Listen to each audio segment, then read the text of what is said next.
Bonjour à tous, salam alaikum, j'espère que vous allez bien, j'espère que vous vous portez bien. Aujourd'hui, on se retrouve pour une recette de pudding au chocolat, donc une recette anti-gaspillage vu qu'on va faire le pudding avec du pain. Si tu n'es pas abonné, je t'invite à le faire dès maintenant, c'est gratuit, tu peux aussi liker la vidéo.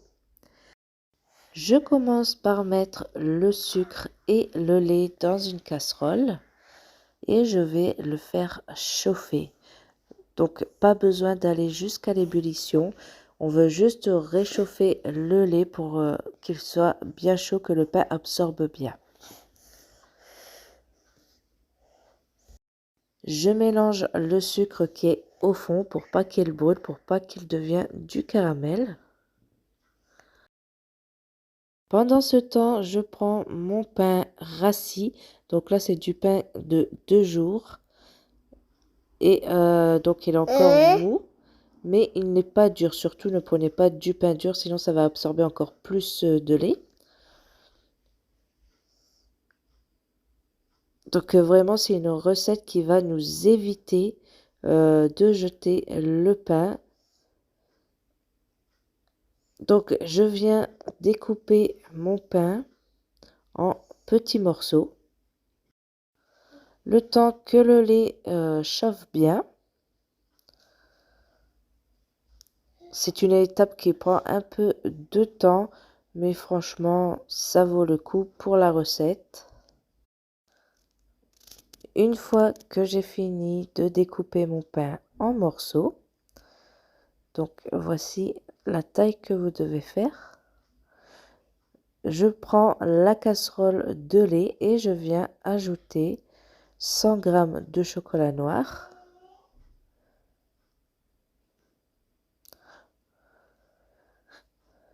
Je laisse un peu fondre tout seul au fond de la casserole et ensuite je mélange. Et voici mon chocolat qui est bien mélangé dans le lait.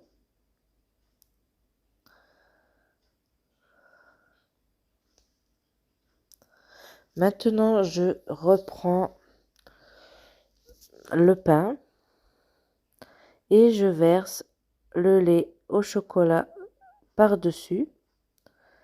Et là, je vais mélanger le tout pour bien imbiber le pain. Surtout, il faut vraiment se dépêcher pour que tout le pain absorbe le lait et que ça ne soit pas tous les mêmes morceaux.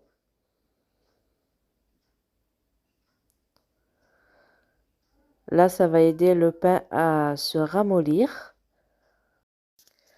Je mélange jusqu'à ce que le pain ait tout absorbé le lait. Comme vous pouvez voir, là, il a absorbé tout le lait. Il est vraiment en train de s'écraser comme une purée. À ce stade, on va laisser reposer 15 minutes vraiment pour que le pain absorbe au mieux tout le lait. Après 15 minutes, voici le résultat. Je peux donc écraser le pain à la fourchette. On va le réduire un peu comme une purée. Franchement, très facile à écraser. Ensuite, donc, si vous pouvez goûter cette préparation à ce stade, vous pouvez voir que c'est un peu sucré, mais après cuisson, le goût du sucre ne se rend, il n'est pas du tout pareil. Franchement, après cuisson, il n'est pas sucré. Ensuite, je prends les œufs que je bats en omelette et je verse par-dessus.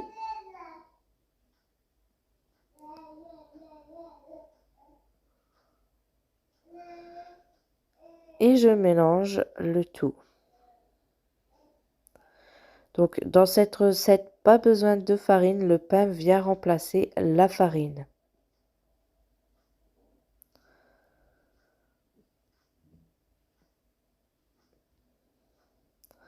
Et voici le résultat.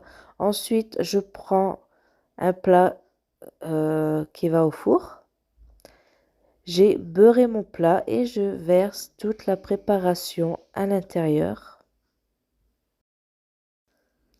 Une fois que j'ai tout versé, je vais ensuite venir égaliser toute la pâte à l'aide de ma fourchette.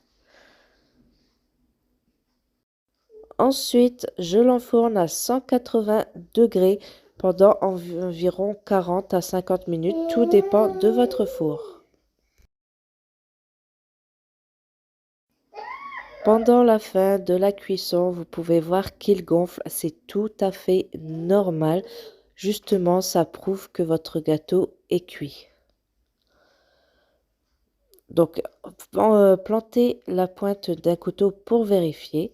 Donc, comme vous pouvez voir en sortant du four, il est encore gonflé. Si vous voyez que ça fait l'effet trampoline comme sur la vidéo, c'est que votre gâteau est bien cuit. Ensuite, on le laisse refroidir et en refroidissant, il va dégonfler. Donc, voici le résultat. De vue, ça ressemble un peu à un flan. Mais vraiment, c'est délicieux. Et en plus de ça, ça nous évite de jeter le pain. C'est vraiment anti-gaspillage. Très sympa comme recette. Moi, en tout cas, les enfants, ils ont adoré. Vous pouvez le faire aussi sans chocolat et ajouter des raisins secs si vous le souhaitez. Et voilà, la recette est terminée. J'espère qu'elle vous aura plu. N'oubliez pas de vous abonner si ce n'est pas fait, de liker, de partager. Et je vous dis à bientôt pour une nouvelle recette, Inch'Allah. Ciao, ciao!